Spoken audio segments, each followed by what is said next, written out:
Our Parsha begins Yaakov's long and difficult journey from his childhood home as he runs for his life from his brother Esav. And the Parsha itself begins with Yaakov, who very famously dreams of angels that are ascending and descending a ladder. Vayachalom v'nei sulam mutzav artza v'rosho magia hashamayma v'nei malachei elokim olim v'yordim bo. Yaakov dreams a dream where there is a ladder whose legs are on the ground, but whose head is reaching skyward with angels of God ascending, but also descending it. And upon seeing this supernatural event, Yaakov is overpowered with emotion. As the Torah describes, Vayira vayomar mano ra hamakom hazeh ein zeh ki beit Elokim v'zeh shar hashamayim. In that moment, Yaakov is afraid, and he proclaims, "How awesome is this place! This must be the house of God, and this is the gate of heaven." And while this moment is certainly transcendent, as we see how Yaakov is overcome, how he's inspired and excited by what he has seen, remarkably, a very similar moment happens all the way at the end of our Parsha, nearly 21 years later.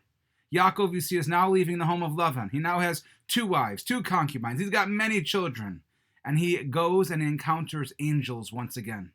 And the Torah tells us in Perek Lamed Bet, chapter 32, that Yaakov went on his way, Vayifka'u bo malachei Elokim, that the angels of God now encounter him on the way. And upon seeing these angels, Yaakov proclaims, Machanei Elokim zeh, that this is an encampment of God. And he names the place Machanayim, meaning 2 camps.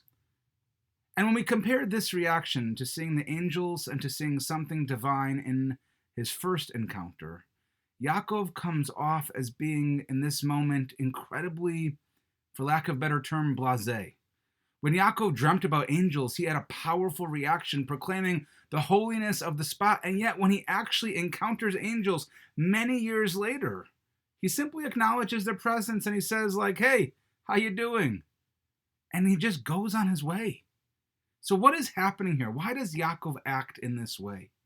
And perhaps we can suggest a very simple answer to this question. Imagine how Yaakov must have felt during that first encounter with the angels. Until now, he had never had any kind of true encounter with Hashem. He was so overwhelmed, like a person, for instance, who watches an airplane take off in the sky for the very first time. He couldn't do anything else in that moment except to declare what a holy place it was. He was overcome.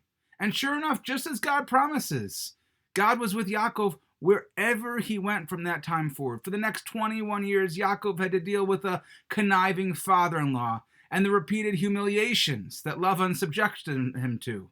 He had to endure tests and tribulations of dealing with his growing family, and never once did Yaakov lose his resolve. And that's because he perceived and saw God's direct involvement at so many turns in his life. And by the time Yaakov encountered the angels the second time, at the end of our Parsha, he was so used to divine spiritual encounters that he just took it for granted and was just left a little unimpressed by just yet another divine manifestation. Being exposed to God's hand in his life so routinely, in such an overt way, desensitized Yaakov to the glory of an encounter with God's emissaries. And while it might sound surprising or even shocking, in truth, being exposed to anything, no matter how great and how divine, can leave us immune and accustomed to it, and ultimately, and even unintentionally, where we can begin to take those moments for granted. How often do we take for granted the angels that we see who support and guide us in our life? The blessings, the people, the opportunities. So much of what we do each and every day as Jews is about trying to show our appreciation, about not allowing ourselves to be desensitized. For instance, the Gemara in Brachos teaches that we start out every morning in davening with Birkos HaShachar, blessing God for providing us with the phenomenon of each and every new day.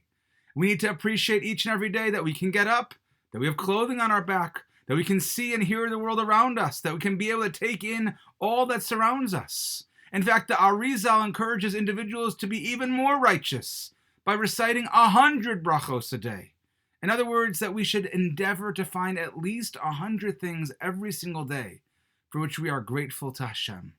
We need to recognize the good, see the angels, acknowledge the small things in the everyday. As we say in the Modim prayer in the Shemona Esrei, Al Nisecha Shebechol Yom Imanu. For your miracles that are with us daily, we show our gratitude. For we cannot allow these everyday miracles that happen in our lives to just be taken for granted. And I feel like this is an even more timely and appropriate message this year, not only as we celebrate Thanksgiving, a time of giving thanks and showing appreciation, but as we do so amidst a global pandemic that has and continues to challenge our very way of life. And yet, as we have said so many times before, it has been inspiring to see the chesed, to see the volunteering, the outpouring of love and support in our community. And when that happens day in and day out, it can be so easy to take it for granted. It can be so easy to become desensitized to the wonderful actions of all the people around us, these angels who live in our lives. And so this weekend, as our country celebrates Thanksgiving, let's make sure to really show our appreciation for every wondrous moment and gift that takes place in our lives day in and day out. Let us not take our blessings for granted, rather commit ourselves to making a conscious effort to see the angels in our life and to always give thanks. Shabbat Shalom.